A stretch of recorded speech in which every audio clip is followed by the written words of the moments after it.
अखंड मंथन के सभी दर्शकों को नमस्कार। मैं हूं शेखर त्रिपाठी और आप देख रहे हैं हमारा YouTube चैनल अखंड मंथन। आज आगे क्या होने वाला है वेब सीरीज़ में हम बात करने जा रहे हैं कि कैसे 2047 तक पूरे संसार में इस्लामिक राष्ट्र बनने की आशंका दिखाई दे रही है। और ये हमारा नहीं कहना है, बल्कि ये कहना है एक भविष्य वक्ता का, जिनकी अक्सर सारी भविष्यवाणियाँ सत्य हुई हैं। और दर्शकों, वैसे भी दुनिया में भविष्यवाणियाँ सदैव से ही उत्सुकता का विषय तो रही हैं और साथ ही चिंता का विषय भी रही हैं।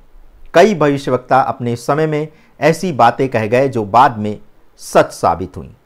और विशेष रूप से बुल्गारिया की प्रसिद्ध भविष्यवक्ता बाबा वांगा की भविष्यवाणियाँ भी इसी तरह हुई हैं और वो समय के साथ सत्य भी हुई हैं। हाल के वर्षों में उनकी एक प्रमुख भविष्यवाणी ने लोगों का ध्यान आकर्षित किया है, जिसमें उन्होंने कहा था कि 2043 तक पूरे यूरोप में मुस्लिम शासन होगा। इस दावे के संदर्भ में अन्य भविष्यवक्ताओं द्वारा भी की गई भविष्यवाणियों का विश्लेषण आज हम करने वाले हैं, ताकि भविष्य की दुनिया की एक व्यापक तस्वीर आपके सामने प्रस्तुत की जा सके। बाबा वांगा, जिन्होंने 1996 में इस दुनिया को अलविदा कहा, उन्होंने अपने जीवन काल में 5079 तक की भविष्यवाणियां कर दी। उनकी कई भविष्यवाणियां, जैसे सोवियत संघ का टूटना और 9/11 के हमले की भविष्यवाणी सच साबित हो चुकी है। लेकिन एक भविष्यवाणी जिसने हाल के वर्षों में लोगों का ध्यान खासा आकर्षित किया है, और वो ये है कि 2043 तक यूरोप में मुस्लिम शासन की स्थापना हो जाएगी। उनका दावा था कि उस समय पूरे यूरोप में नाराए तकबीर की गूंज सुनाई देगी। इस भविष्यवाणी के संदर्भ में हिंदू संगठनों द्वारा बार बार भारत में मुस्लिम शासन के आने की भी आशंका की चर्चा की गई है।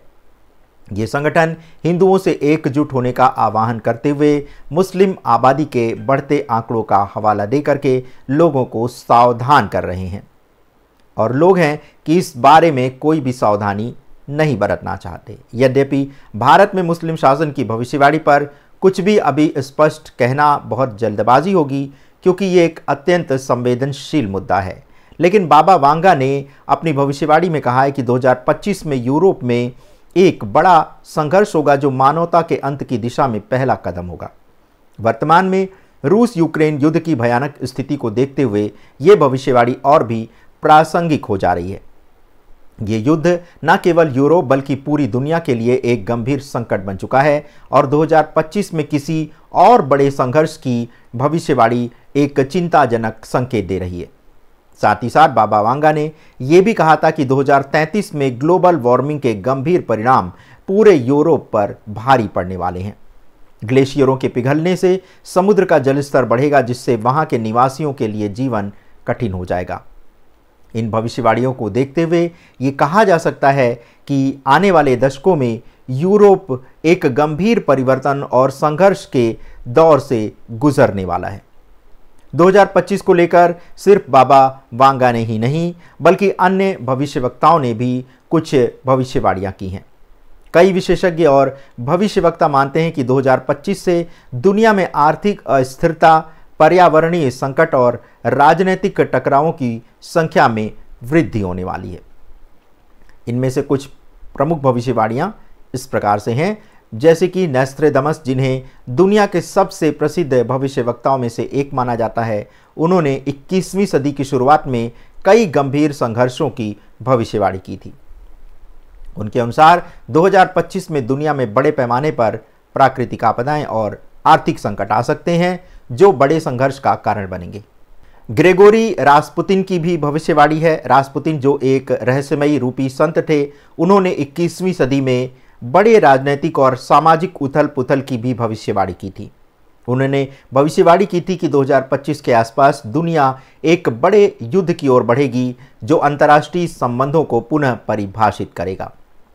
इसी प्रकार से एडगर केसी की भविष्यवाणियां बहुत चर्चा में रहीं। एडगर केसी, जिन्हें सोते हुए भविष्यवक्ता के रूप में जाना जाता है, उन्होंने भी 2025 के आसपास बड़े प्राकृतिक और सामाजिक परिवर्तनों की भविष्यवाणी की थी। उन्होंने कहा था कि दुनिया में नई वैश्विक शक्तियों का उदय होगा, जिससे पुराने सामाजिक और राजनीतिक ढांचे टूट जाएंगे। भारत के संदर्भ में भी भविष्यवक्ताओं ने कुछ भविष्यवाणियां की हैं।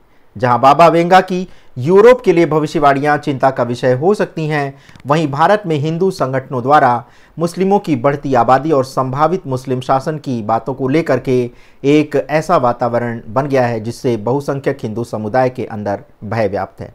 यद्यपि अभी इस पर कोई स्पष्ट वैज्ञानिक या सांख्यिकी पुष्टि नहीं है कि भारत में मुस्लिम शासन आने की संभावना है, लेकिन ये बात स्पष्ट है कि भारत के सामने जनसंख्या वृद्धि, सांप्रदायिक तनाव और जलवायु परिवर्तन जैसी गंभीर चुनौतियां हैं जिनसे निपटने के लिए ठोस कदम उठाने की आवश्यकता है।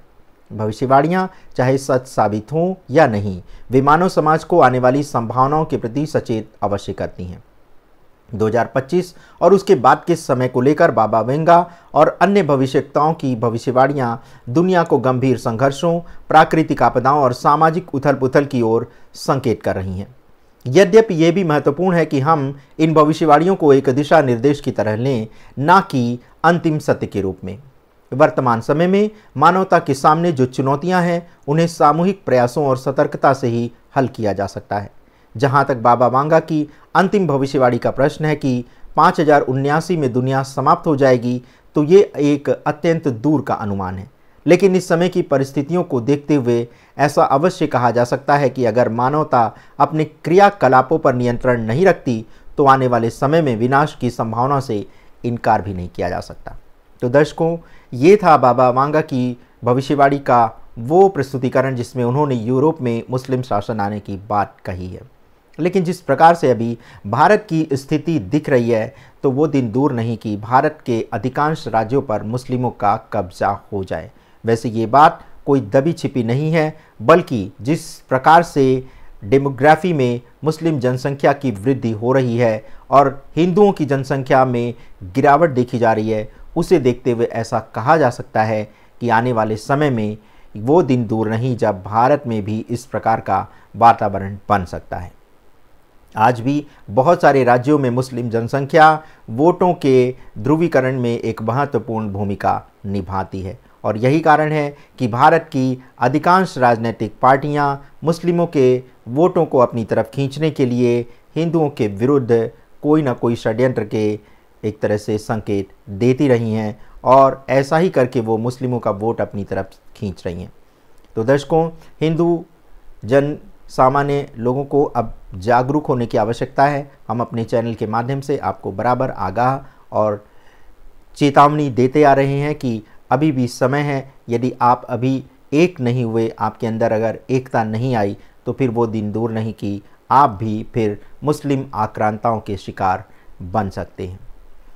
भारत के कई राज्यों में मुस्लिमों की जनसंख्या अत्यधिक बढ़ चुकी है और यहाँ तक स्थिति आ पहुँची है कि जो मुस्लिम बहुल क्षेत्र हैं, वहाँ पर कोई भी पुलिस जाने से भयभीत रहती है। वहाँ कोई बिजली कर्मी जो है वो बिजली की रीडिंग लेने से डरता है। केरल जैसे प्रदेश में तो ये और भी स्पष्ट रूप से देखा जा सकता है। वहीं अगर कर्नाटक की बात करें तो कर्नाटक में भी ऐसा ही हाल है। उत्तर प्रदेश में भी मुस्लिमों की जनसंख्या काफ़ी तेज़ी से बढ़ी है। तो आप इस भुलावे में ना रहें कि यूरोप में 2047 में मुस्लिम शासन आ रहा है, भारत में हो सकता है कि ये 2030 तक ही ये समय आ जाए। इसलिए अभी से जागृत हो जाएं और जितने भी वामपंथी हैं इनको आपको एक तरह से पहचानना होगा, क्योंकि ये वामपंथी जो हैं ये मुस्लिमों से भी अधिक खतरनाक हैं और ये ना अपने धर्म के हैं ना अपने देश के हैं। और सबसे बड़ा जो संकट पैदा होने वाला है इन वामपंथियों के कारण पैदा होने वाला है। इसलिए अगर आपके संपर्क में कोई भी वामपंथी है तो उससे ज़रा सावधान रहिएगा, क्योंकि ये वामपंथी मुस्लिमों से भी अधिक घातक सिद्ध हो सकता है। आपको इस बात के लिए अब जागरूक होना ही पड़ेगा और अपनी परंपराओं, अपनी मान्यताओं के प्रति भी आपको जागरूक होना पड़ेगा, तभी आप आने वाले इस संकट से बच पाएंगे। तो आज के एपिसोड में बस इतना ही। मिलते हैं अगले एपिसोड में, तब तक के लिए हमें अनुमति दें। धन्यवाद, नमस्कार।